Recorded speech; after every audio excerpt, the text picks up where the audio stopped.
This Old House Radio Hour is supported by the Home Depot. Whether you're tackling a kitchen upgrade, organizing your garage, or building out that back deck, it's important to keep your projects on track. Fast, free delivery from the Home Depot makes it easy to keep things moving in the right direction. If you're just starting out or you're stuck in the middle, the Home Depot has same-day and next-day delivery, so you can get what you need fast. Maybe you need a tool, more materials, some extra paint and supplies, or a battery to power your way through that project. Whatever you're working on, get fast, free delivery from the Home Depot. How doers get more done. Order select in-stock items by 4 p.m., subject to availability. You've put time and care into your home projects. Don't settle for just anything on your walls. Original art is what takes a room from finished to truly complete, and Saatchi Art is where to find it. Browse thousands of affordable, one-of-a-kind artworks that make your home uniquely yours. Visit SaatchiArt.com and get 10% off your first order with code THISOLDHOUSE. That's 10% off at SaatchiArt.com. SaatchiArt.com. You don't need more room, just a better plan. From LAist and APM, American Public Media, it's This Old House Radio Hour. I'm Jen Largis. Today, architect Sarah Susanka shows how simple design changes, not construction, can make your home feel instantly bigger.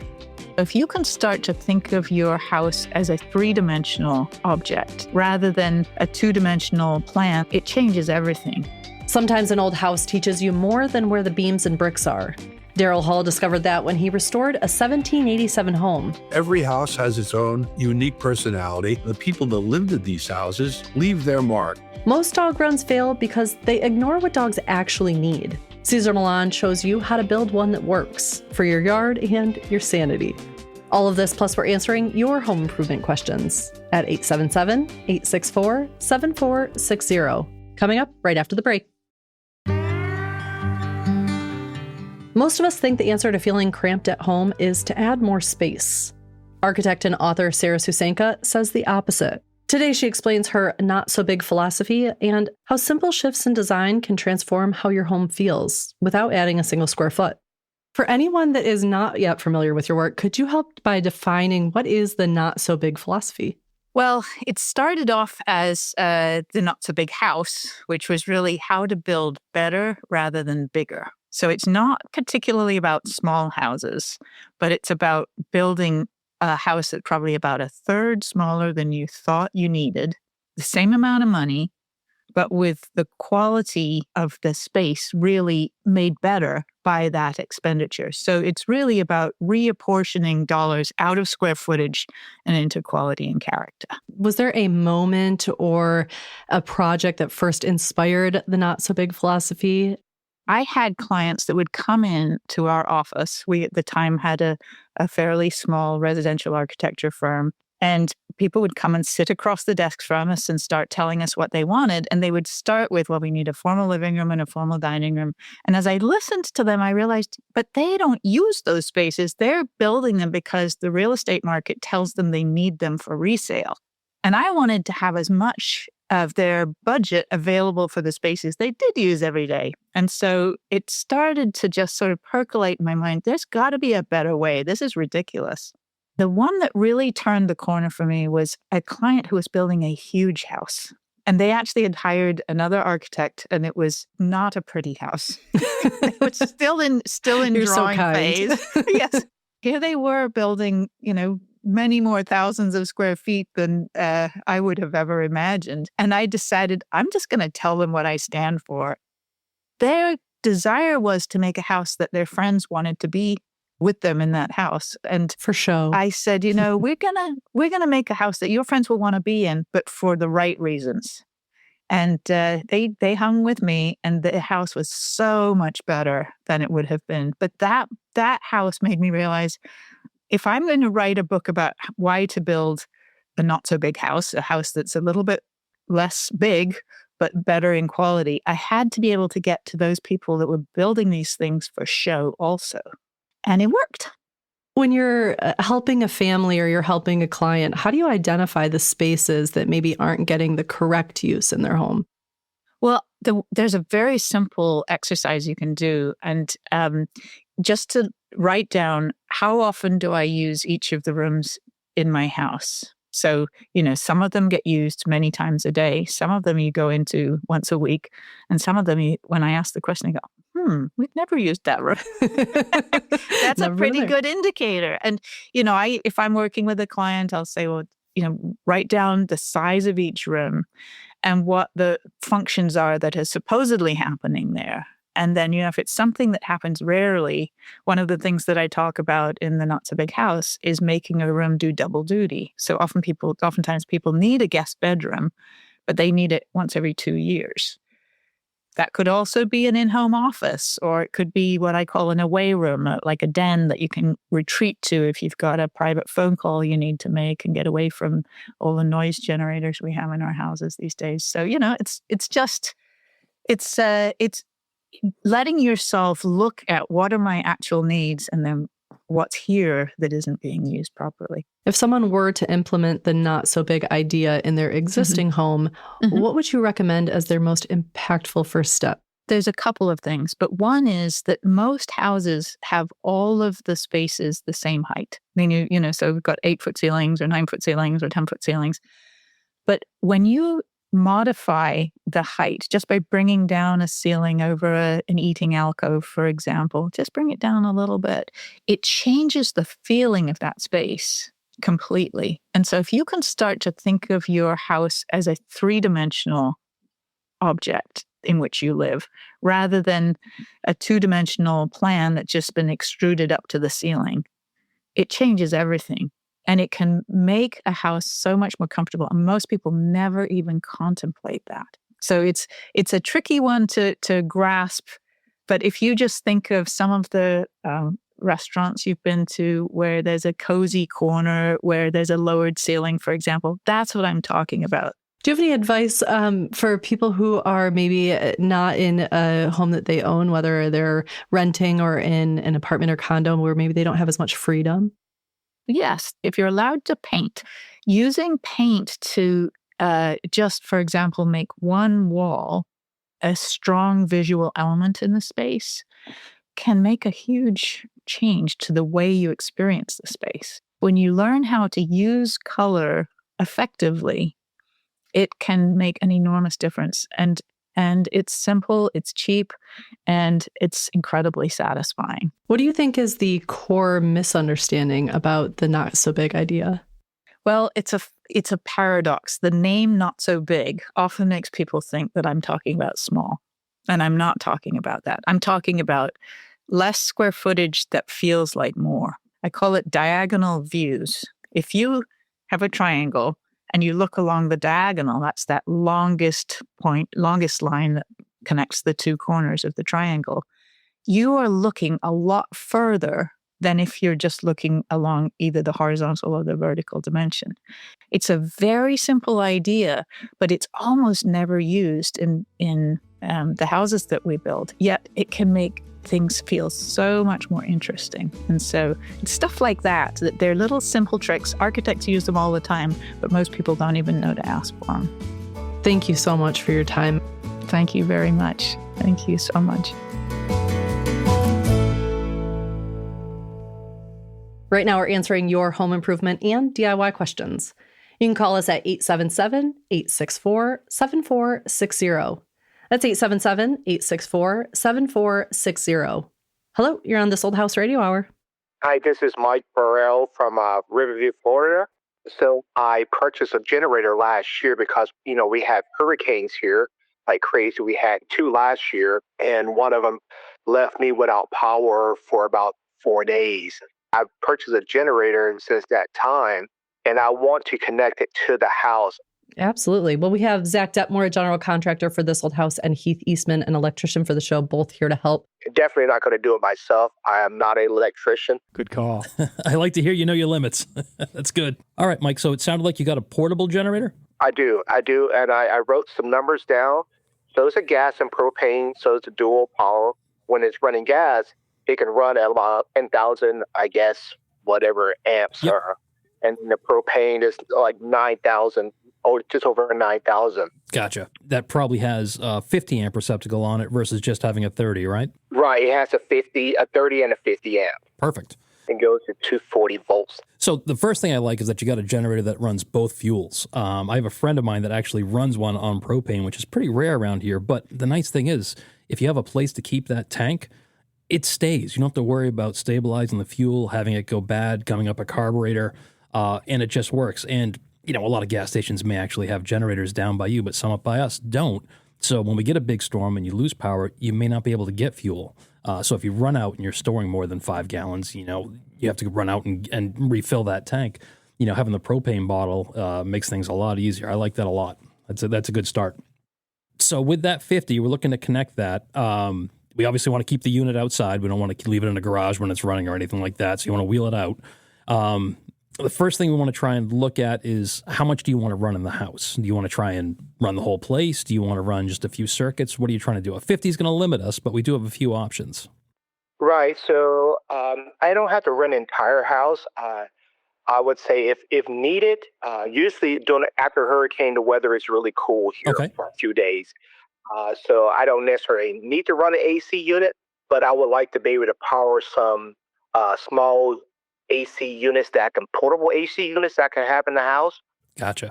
Are you riding these hurricanes out? Are you sticking around the whole time, Mike? He seems to know exactly the weather before and after. Heath, how do you decide if you were just starting your search for a generator? How do you decide what size you need? The larger the generator, the more you can run. So if we're going to be looking at something, a common size that we'd see is a 5,000 to 6,000 watt generator, and those will usually have that 30 amp receptacle. That's pretty comfortable for running the basics. You could run that to a generator transfer switch in the house and run 6 to 10 circuits. Run the fridge, run your heating, maybe run some smaller cooling, enough receptacles to charge your phones and keep radios on or put the TV back on so you can get some news and that kind of thing. If you can go to the 10,000 or somewhere in that range, like Mike has, even better, because now we have a 50 amp receptacle we can tie in. We can run that much more. The only thing to keep in mind, it does burn more fuel because it is larger. So the more you use, the more fuel you're going to go through, obviously. First thing you want to look at doing is, do you have a place that you can put a generator inlet box? And that's where you can be able to take a cord and go from that 50 amp receptacle and plug it right into this inlet on the outside of the house. Usually there's a pre-made 25-foot cord. You can get them in 30 or 50 amp. Depending on what you have. In your case, even better with that 50. Then you would run that cable that ties to that inlet box back to your electrical panel. And this is where you make a decision whether you want to do a generator transfer switch that only does a certain number of circuits, but where you have a 50, you could almost do an interlock. So it would turn the main breaker off, turn the generator breaker on, and basically backfeed that whole panel safely. Now, it's up to you to be selective what you run. Just remember, you can't run, electric ovens, multiple ACs, everything else going on. But it will let you kind of live somewhat normally. You can turn all the lights and receptacles on in the room. Your fridge can run. You can turn on a small AC. That way you can still use the bulk of everything in the house without going too crazy. I think you've got a great setup there. What happens if you overload it? Does it just shut off or do you ruin something? Either a breaker will trip or the generator will shut down. Okay. And you can usually hear it. When it starts to overload too much, you will definitely hear the generator start to bog. It'll make a noticeable difference in the noise that it's giving you. And, the advantage with some of the, if you did a generator transfer switch versus just doing the interlock on the panel, the switch, again, you pick a certain number of circuits. That way you kind of design it so you can't overload that generator. And a lot of times there are meters on there that tell you how much power you're using at that particular time. So you can see as things kick on, you can see it spike up, see how much you're drawing. Like, okay, I need to turn something off. We're doing a little too much here and back that off. So I have two options, the transfer or the interlock. Yeah, I'm a fan of both. I mean, the nice thing is the transfer switch, once it's set up properly and done by, an electrician and they've paid attention to how much power everything you're connecting uses, it's pretty much idiot-proof. You're going to plug that generator in, you're going to start it, you're not going to worry about a thing, and whatever is set up to run is going to run for you, and that's great. But to have a little more flexibility, if you could do the interlock, but again, it comes down to you being a little bit responsible and not turning everything on and paying attention to how much you're running. Right. Regarding electricians, should they pull permits for this? Yeah, anytime you're dealing with electricity like that and doing any kind of generator, permit. Yeah, no question. Okay. Well, thank you so much for calling in. And thank you all. We appreciate the question. Thanks, Mike. Good luck with the generator. Take care. Bye-bye. Coming up, we're going to answer more of your home improvement and DIY questions. Call us at 877-864-7460. It's This Old House Radio Hour.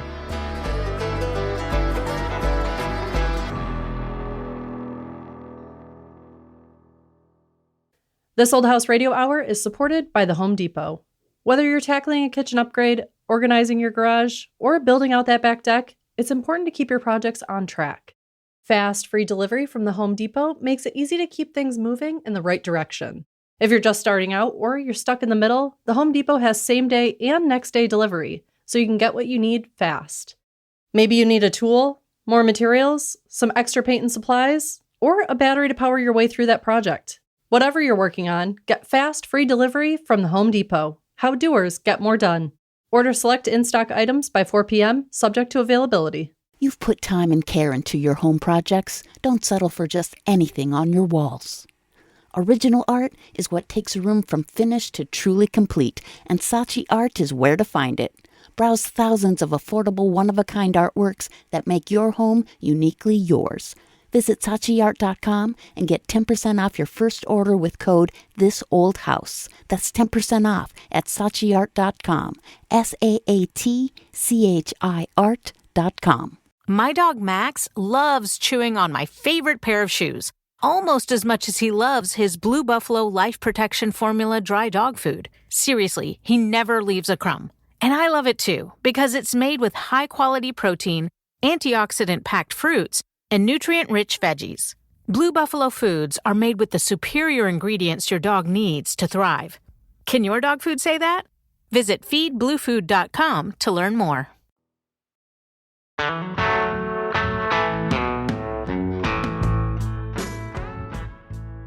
It's This Old House Radio Hour. I'm Jen Largis. Right now we're answering your home improvement and DIY questions. You can call us at 877-864-7460. That's 877-864-7460. Hello, you're on This Old House Radio Hour. Hi, this is Dora Lee. And Dora, where are you calling from? Calling from Los Alamitos, California. And what's your question today? I have about a 25-year-old home. It's not too old, but I'm noticing that the drywall on my ceiling, I'm starting to see the outline of it, and it's kind of starting to get worse. Like, I started seeing a little line, and now the line is creeping up, and I even see like what looks like the impression of a nail starting to come down. So this is one of those where I don't know who to call. So I was just calling to see if I can get some advice. Yeah, you want to get to the root cause. Absolutely. Well, we've got Ross Trithui, the building engineer for This Old House, and Zach Detmore, a building contractor for the show, both on the line. So Ross, what do you think is going on? So it sounds like you're saying the drywall outline is, so are you talking about like the 4x8 sheets of drywall at the seams where two pieces of drywall are meeting or coming through? Yes, on my ceiling. Yep. And I can start to see the outline of the 4x8. So of course, since it's in my bedroom, I don't want it to fall on me. And there's nothing in my attic other than my HVAC unit, which is probably about 15 feet away from where that drywall is. You need some investigation here. Zach, you got any thoughts? Well, I'd say 25 years ago is when people were switching from drywall nails to drywall screws. So I'm not sure if this is drywall that's nailed up or screwed up, but nail pops are pretty common. Okay. What do you think, Ross? Is there something else at play here? No, I mean, it sounds like that's probably it. I would be curious if it was nails versus screws. But the other thing too, you mentioned the HVAC unit. I always get concerned about that and making sure that's not, at play here. Where could there be any, condensation forming on any ductwork that's dripping down on that piece? The HVAC was just replaced a year ago, and this was about when I started to see a little bit of that showing through. Oh, I know what happened. Ooh. You know what this is, Ross? I know what this is. I think someone stepped on it or knelt on it or dropped something and kicked off this problem, and then it's getting worse. Oh, no. I could be wrong. But if someone was up there, it was fine for 20-something years, and then someone was up there spending some time with your HVAC system, I bet they knelt on it. I think you're right. We fall through ceilings all the time. We just don't tell people about it. It sounds very interesting that the HVAC system was just replaced, and all of a sudden you notice this issue. So that seems like some type of correlation there. Can I call them to take a look, or do you think that they'd even acknowledge that they could have caused it? 100% they won't take responsibility for this. Guaranteed. Oh, okay. Yeah, forget about that. They say altruism is dead. They'll be like, who is this? Okay. No, we don't have your number in our line. The fact that it went 25 years without any issue, and then this one piece of 4x8 is showing, something going on that's different than the rest of the ceiling, that makes me think it is localized to that one spot. All right. Well, that's good. It's not a huge problem. So who you need to call is a painter, and you tell them, we want this ceiling painted and fixed. And they will, painters can take care of smaller repairs like that, and they'll make it look beautiful. And then you'll have this nice, clean ceiling, and you'll say, wow, I didn't realize how dirty that ceiling was. Now it looks so much better. Thank you, guys. That's so helpful. I appreciate it. No problem. Cool. Good luck. Don't call that Thanks, HVAC Dora. company again. Okay. HVACs have gotten so expensive, and they were the cheapest I could find. So There's a reason. Yeah, you're right. Okay. Thank you so much for taking my call. I appreciate it. No problem. Get the most expensive painter you can find. Call us now at 877-864-7460. 877-864-7460. Hello, you're on This Old House Radio Hour. Hi, Jen. This is Joe Castellucci from Marlborough, New Jersey. Hi, Joe. Thanks for calling in. What's your question today? So I have a woodpecker who's pecking at my wood shakes in the front of my house.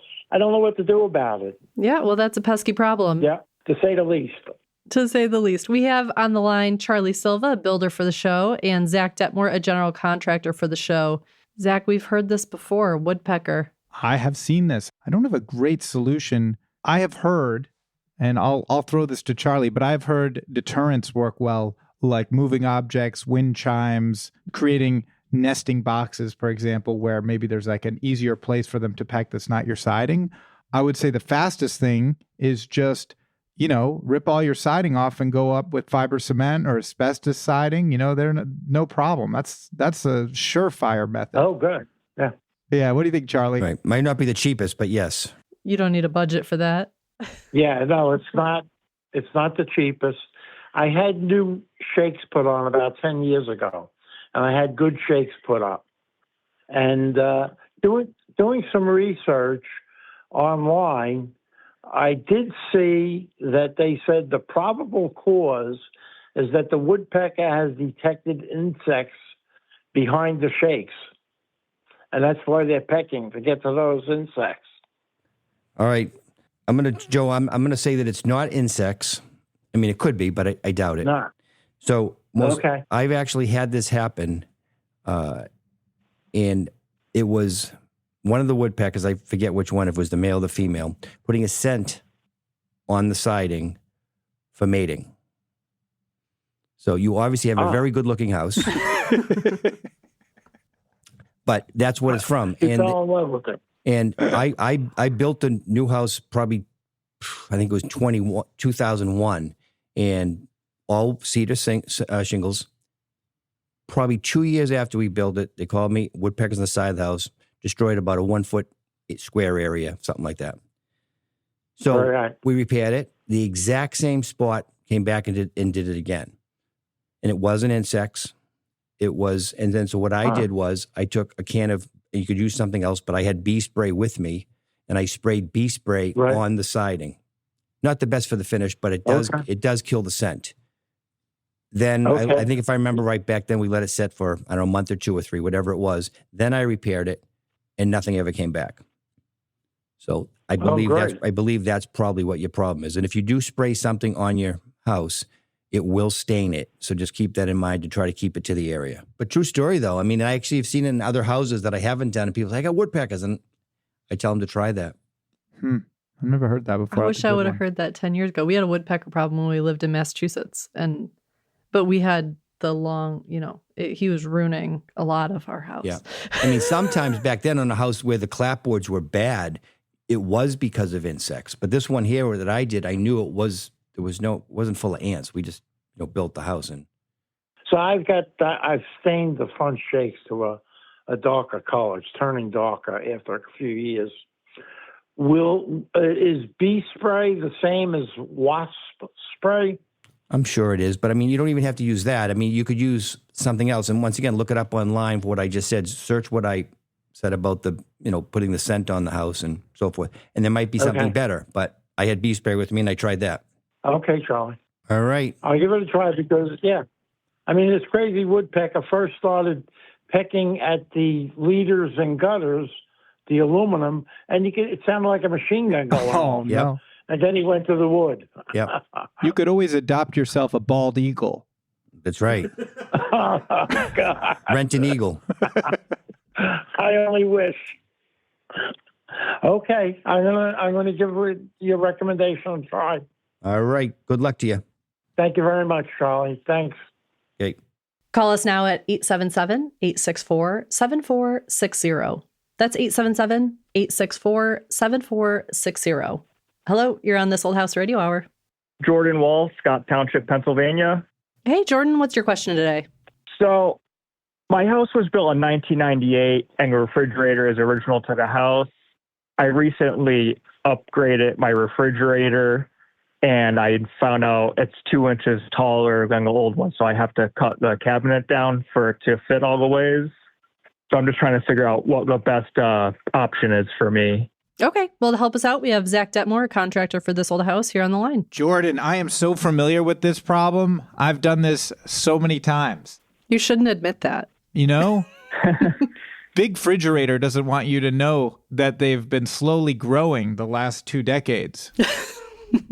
But you're out here spreading the good word. So thank you, Jordan. A warning for the masses. Well, it's a common problem, it seems like. Yeah. It is. I'm assuming if your house was built in 98, you've got like a partial overlay cabinet, which means the door is sort of hanging over the frame of the cabinet by like 3/4 of an inch to 1.5 inches. Is that accurate? Exactly. Yep. All right. And then to get the fridge in, did you cut the bottom rail of that cabinet to let it slide in, or you had enough room? Well, I have about a 1/8 to 1/4 inch between the cabinet and the bottom and the top of the fridge, but I can't slide it back all the way because the hinge in the front sticks up about 1 inch too high. So I can't slide it back all the ways, and then the cabinet won't open up. Right. So even if you pushed it back as far as it goes, it hits the cabinet frame or it hits the cabinet door? Yeah, the door hits. Okay. So we've got some horrible solutions for you. What comes to mind first for you, Jen? I mean, can we unscrew the cabinet and shift it up? I love that idea. Can we do that? Can we do that? How weird will that make your kitchen look? Is there crown molding? Is there a soffit? What's happening above this cabinet? What's happening up there? Yeah, the crown molding would be off a little bit. Yeah, okay. Okay, plan B. Zach, go. Plan B. Move. Plan C. These are stained wood cabinets. Are they painted a solid color? Oh, they're stained. Oh, why'd you have to say that? I just want it done like right.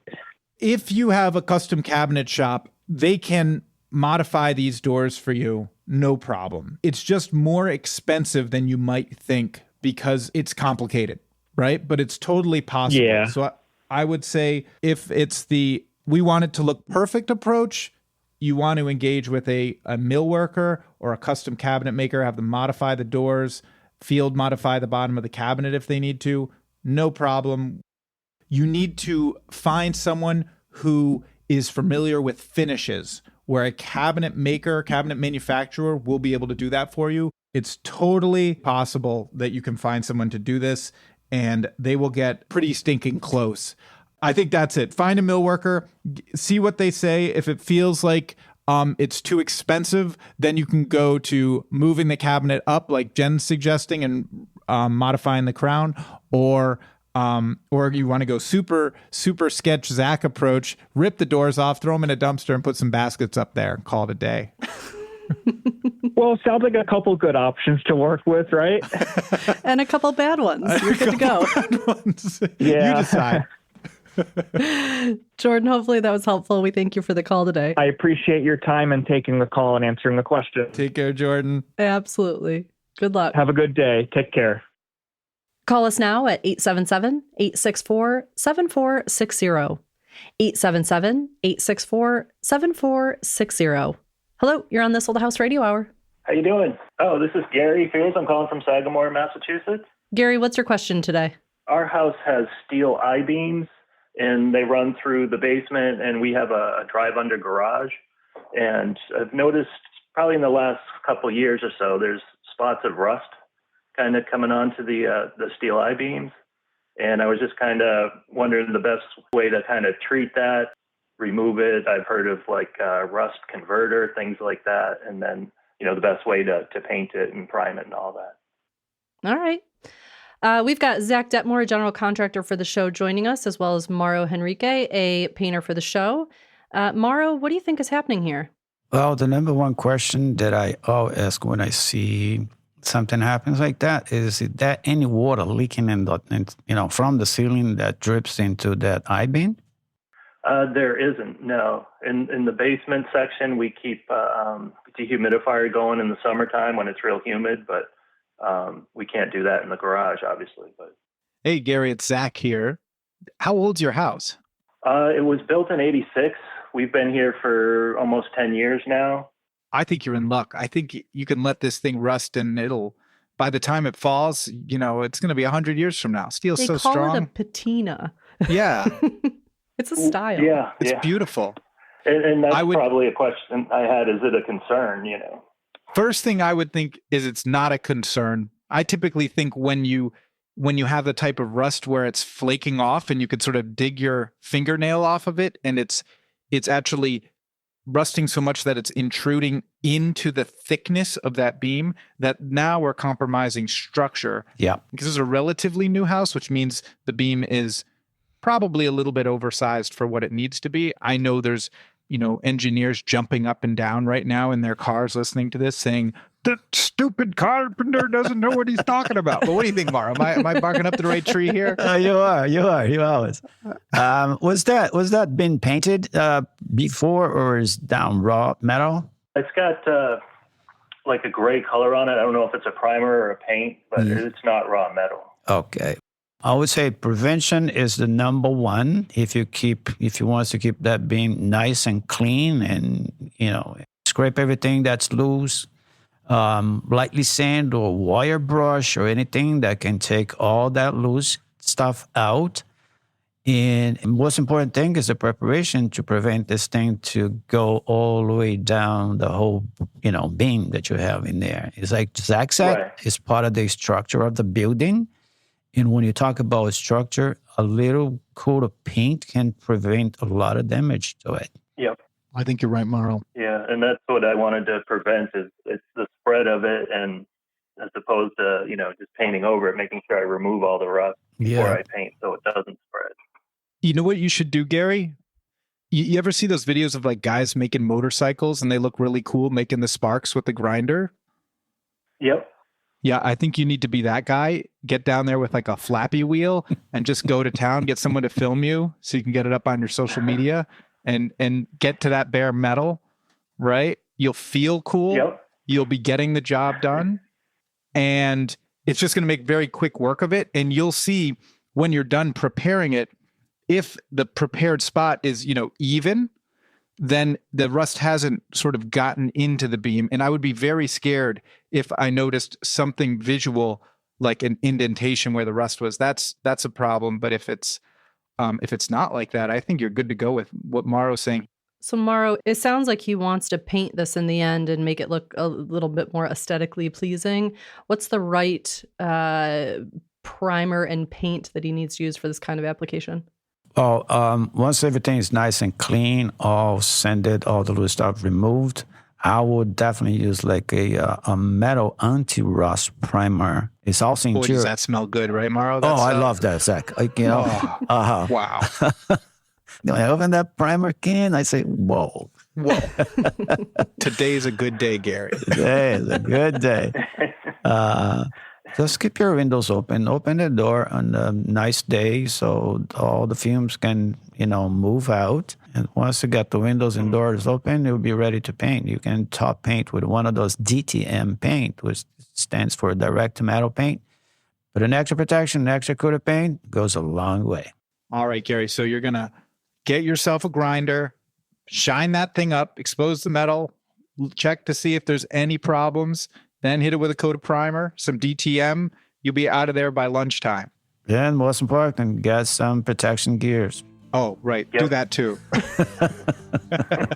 All right, Gary, thanks for the phone call. All right, thank you. Thank you, Gary. Take care, Gary. Coming up, rock star and historic preservationist Daryl Hall shows us his old house. The production of an album is very similar. You get people together that are craftsmen, really good at their particular job. And at the end, you have a finished piece. There's a team effort. That's next on This Old House Radio Hour from LAist and APM.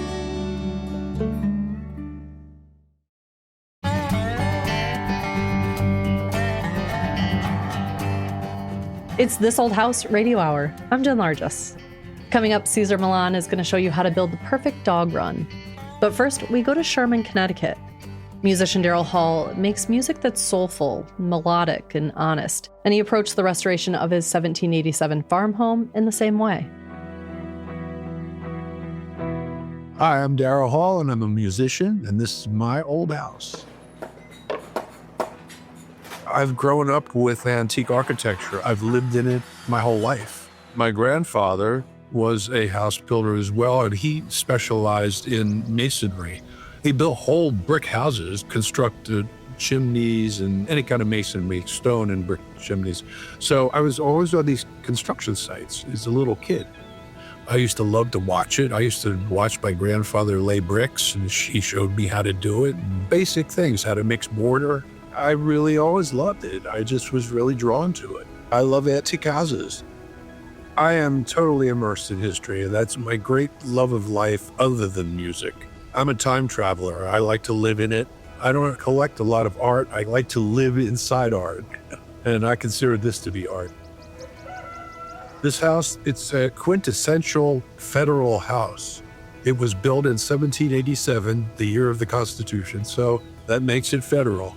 What separates that from slightly earlier houses are the size of the windows. The panes are a little bit larger. There's more light in the house. It's a more simplistic style than earlier Georgian architecture, but yet it has a really federal elegance, like the White House. It's a very interesting era in American architecture. I think maybe my favorite. It has a ballroom. That's an unusual feature of this house because it's a country house. People used to not have any place to gather back in the 1700s and the 1800s, and they used to come here. I have a postcard that's been framed that's for a, quote, hop in the ballroom in 1870. So it's always been used for a community dance hall kind of thing. It has a lot of life. It also was a magnet for every artist you can imagine in the 40s and 50s. Ornette Coleman would be sitting in the living room. Jackson Pollock would be upstairs, that kind of thing. Old houses are always more messed up than you think they are. You find all kinds of things when you're trying to reconstruct it. There's a lot of shoring up in the basement.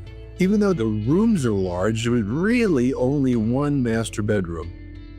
At the time, I was married with 2 kids. We needed a larger house. I was tasked with the idea of having to build an addition on, and that made sense to this house. I was very careful about that because when you do these kind of things, you have to tell a story in your head. My story was I tried to build a slightly older wing that was common around here, the original part of the house that they built onto. So I built it with the idea that it would be more mid-18th century rather than federal. I added that on to the side of the house. Added some bedrooms, basically. I made the kitchen to reflect the idea that it was a little older than the house. That has a lot to do with putting large, wide boards on the wall to be very American colonial, keeping them natural color.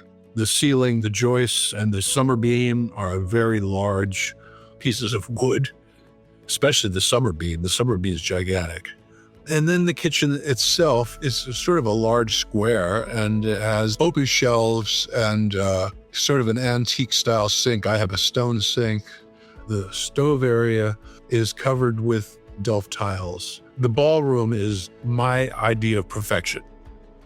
My partner architect, Anna Lee Cole, was equally important in this. She's really good, and she understands what I want. We worked on many projects together. She just made it happen.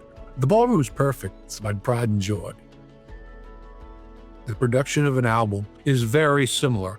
You get people together that are craftsmen, really good at their particular job, and you put them together and you search out certain people to do certain kinds of things, oversee it, make mistakes. You fix the mistakes, you run into issues and problems, and you fix those and overcome them.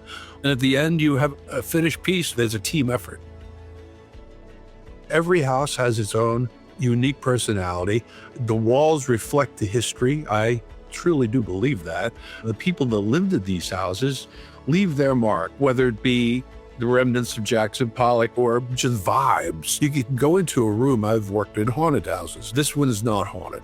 You get feelings. Houses have feelings. When you're dealing with a very old house, a lot of life went through these houses. I really care about being authentic as much as one can be and live in the modern world. I think my favorite time of the house is sort of that sundown period. I call it the gloaming time. I get kind of reverie feelings. And if you look out the windows of this house, especially you look out of the ballroom or whatever, and it looks like a Verdier tapestry. No matter what season, it always looks like not a painting, more like a tapestry. I'm not living by candlelight. If I have to leave anything, it's that I kept the house pure. You're just the caretaker of the property that you own and moves on. I do actually believe that. This is my era. I haven't messed it up on my watch. I'm just very happy here. That's the best word. I mean, I've built a lot of different ones, done a lot of that. I feel really, really content here in this house. There's something about it. I think I've pulled it off for myself.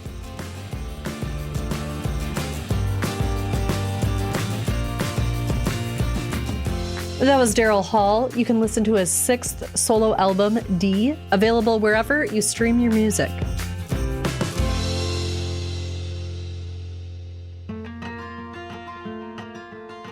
At This Old House, we want you to get the most out of everyday items in and around your home. Here are 3 things you can do with extra charcoal.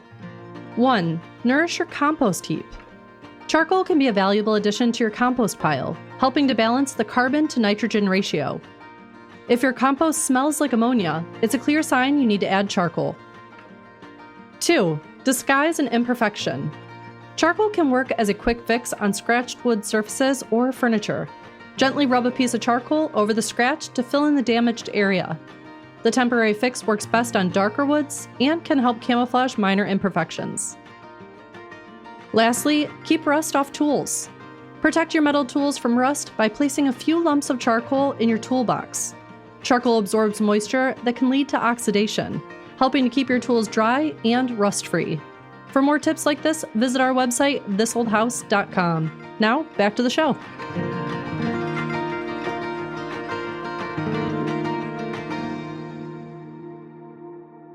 Your home isn't just yours when you share it with a dog.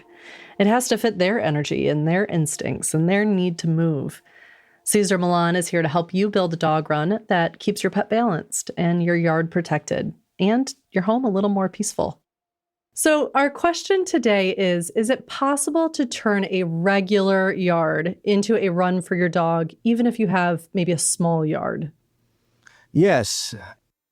Any space can be used, being in any space, elevator for us humans, to the beach, and they give us a space. It's best to enjoy it when our physical energy is not there. Mm-hmm. So we can then practice resting, right? So that's what you want the brain to practice in a space like that. And that's how they're going to instinctually understand what that means. They're not going to say 4x4, 20x11, mm-hmm. They're not going to say that. They're just going to experience as, how do I feel in this space? That's why I'm always telling people, exercise, mm-hmm. walk the dog, right? Because a tired dog is easy to adapt to the environment, the family, and the community. So talk about the purpose specifically of a dog run then. Is it for mental stimulation and physical exercise, or is this a different kind of space? Yeah, I mean, it can be an entertaining place, but it has to be done without the physical energy for the purpose of not destruction. If the dog has physical energy, digging, chewing, barking, is going to come across destructible in a place that you were set up for a different purpose. Any place that you're going to leave the dog unsupervised, it's also very important that he's tired. Like, tire is the number one. And then supervision, so they learn how to use this space. That supervision part, it allows a dog to understand every time I go in here is for this purpose. I can play I can play by myself. I can grab this toy, put it here, but I can't take it to a higher level. They have to understand that they have to play or move from 0 to 5. If the dog moves from 5 to 10, what you're going to end up is having a destructive place that you created for the dog. I know a lot of people, when they're creating a dog run, they're thinking of some sort of enclosure in their yard where if they are not maybe able to take their dog for a walk, or if they want the dog to spend more time outside, that the dog could be in that space. But you're saying that the energy should be out of the dog before they enter that space, and then maybe that space should be dedicated for a different kind of stimulation. Otherwise, it's going to feel isolated and alone. So they don't have to be alone, right? Because that's another component that makes a dog anxious and confused and unhappy and chaotic, right?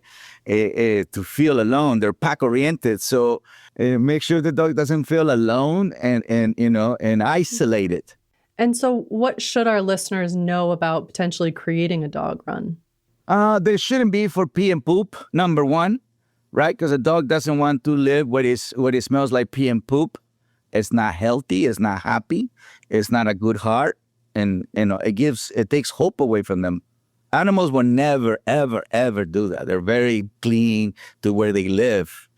Especially if they have puppies, they don't want to attract others. So what makes a dog happy? Well, beautiful structure, clean, trust, respect, love, exercise, discipline, affection.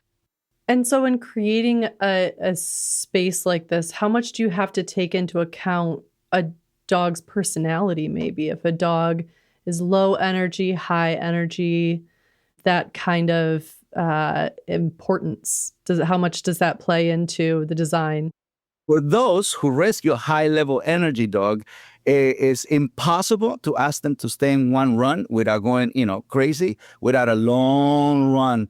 I'm not talking about the medium-low kind of people that get dogs medium-low tank. I'm talking about the people that get the full tank.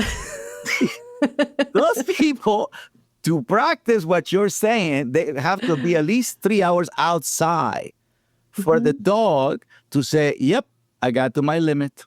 I can wait 4 or 5 hours. So it's low, medium, high. If you get a Jack Russell, it doesn't matter. Size is irrelevant. You need to assess and evaluate the energy and the position of the pack that dog is born. So it can be a back of the pack with a high level energy, sensitive but athlete. It can be a middle of the pack with a high level energy, happy-go-lucky but active. And it can be a front of the pack, high level energy. That's a police dog. It's like having someone like Usain Bolt that has that kind of energy. Are there ways to optimize a yard for a dog with low energy? Are there ways to stimulate them in the yard? The nose. Yeah. So create things like this, put food inside, and then make it taller and taller, or make it wider, or block it. So he practiced more like search and rescue.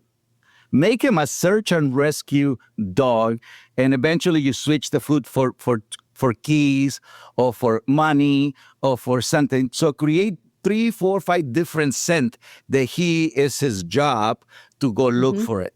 Give him a job in a way. Purpose. And what was the item that you just held up? What's that called? Oh, it's just like where you put pens. Oh, okay. So just something that hides it. Be creative. Grab whatever it is, a bucket, anything. You can hide behind a curtain. Somebody else can hold the dog, and you can begin to do the search and rescue.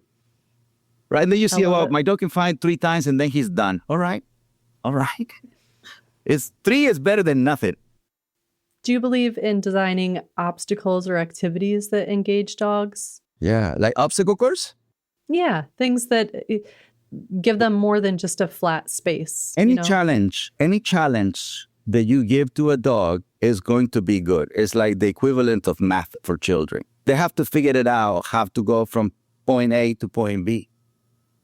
You see it? And so it's the absolutely mental stimulation tires them out more than the physical. It's a survival thing, right? And you do that always after a long walk. Okay. Make sure you put a backpack on your dog and walk for at least an hour. So the backpack makes the hour become 2 hours, because now he has to carry this weight from point A to point B and come back, right? Without any distractions, completely focused, because that's a mind thing. And then the body and the mind are moving forward and ignoring the environment. And then you come back home and you top it all out with agility, which requires the focus. Is there any recommendations that you have for indoors if someone who is maybe getting a pet for the first time? What can we do to set up our indoors to make it more, I want to say pet friendly. I don't know if that's the right term. Yeah, an introduction, right? Because you're introducing the dog like a realtor. Hey, this is the bathroom. Hey, this, right? They sell you in the house. And you know, when you're introducing a dog for the first time into your environment, do not let him explore from day one. Do not let him go, and make himself familiar. This is a guided tour. This is a guided tour. That's correct. A limited guided tour. Yes, and you should leave for the first 3 weeks certain rooms off limits, such as your room, such as the kitchen. It's important that he learns that somebody is the governor of this environment. This is something that is done by animals, the introduction of this new environment for the purpose of respect. This is such a wonderful conversation, and I'm so thankful that you were willing to have it. I think that there's so much that can be learned for the way we interact with our pets in our home. And I think that some of the things that you've talked about today need to be the pillars that come before the modifications to the home, the addition of the dog run. These are the things that come first and lay the foundation for them to be the right kind of experience. So I appreciate that. Yep. That was Cesar Millan. His smart dog collar system, Halo Collars, that provides GPS location, activity tracking, and training support for your dog is available now. To learn more about Halo Collars, you can visit their website, halocollar.com.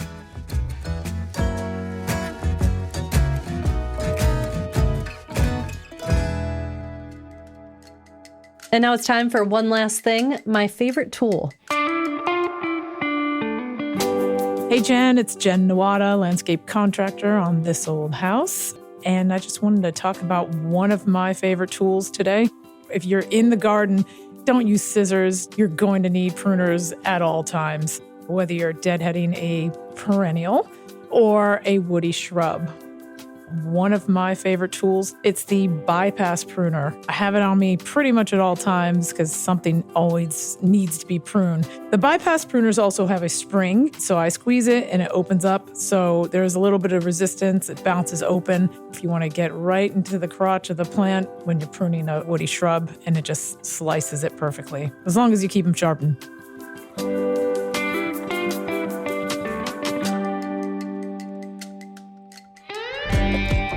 We'll see you next week on This Old House Radio Hour.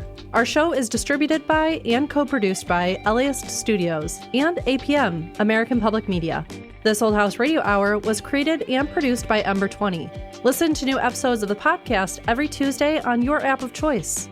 You can follow This Old House on all the socials at This Old House, all one word. We'll see you next week.